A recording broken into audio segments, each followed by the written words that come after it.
नमस्कार जय माँ बरुणेई सोनालिका किचेन खोर्धा को आपणଙ୍କୁ स्वागत। आशा करुछि आपण माने भलरे थिबे। भेज दम बिरियानी किपरि बनेइछि भिडियोटी को शेष जाए देखंतु। मु एठी बिरियानी बनैबा पई सब वेजिटेबल्स नै जाइछि आउ गोटा मसला नैछि। चलंतु एबे देखिबा। आमे फास्ट बिरियानी चावल को पानी रे भलसे धोई 15-20 मिनिट जाए बतुरेइ नेबा। पानी फुटी आसिले सेथिरे लेंबू काटिकी पकेइबा।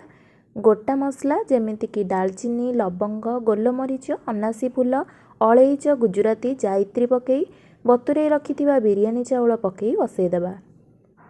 तापरे आमे पियाज को डार्क ब्राउन हैला भली भाजी नेबा।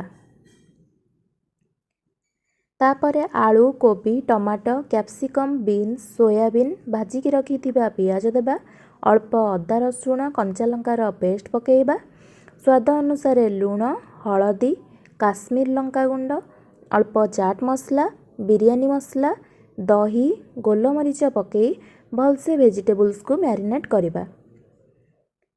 मैरिनेट करी 20 मिनिट पर्यंत रखिदेबा। तापरे आमे एक कड़ाई रे तेल देबा। तेल गरम हैला परे सेथिरे अल्प जीरा पकेइबा। मैरिनेट करी रखिथिबा वेजिटेबल्स पकई मीडियम फ्लेम रे टिके कसिबा। तापरे दम देबा पई गोटे डेक्ची रे भलसे घिया लगे देइछि। आपण चाहिले तेल भी लगे परिबे। तापरे कसिथिबा वेजिटेबल्स देबा। ता ऊपर बनै रखिथिबा बिरियानी राइस को देबा। राइस को 50% कुक करिवे। दम बेले से आहुरी भलसे नरम होई जिवो। तापरे टिके खीर रे फूड कलर मिसई एमती देबा। आपण कलर अवॉइड करबा को चाहुतिले इंस्टे हळदी मिसई खीर रे देई परिबे। तापरे धनिया पत्र पुदीना पत्र काटिकी देबा। अल्प बिरियानी मसला देबा।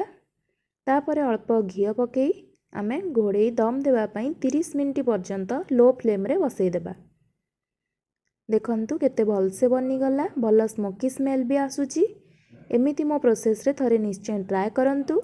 जदि आपनकु मो वीडियोटी भल लागि थाए लाइक शेयर सब्सक्राइब करंतु। एपरि नुआ नुआ रेसिपी जानिबा पई पाखरे थिबा बेल आइकन टी को दबाई दियंतु। रहिली नमस्कार।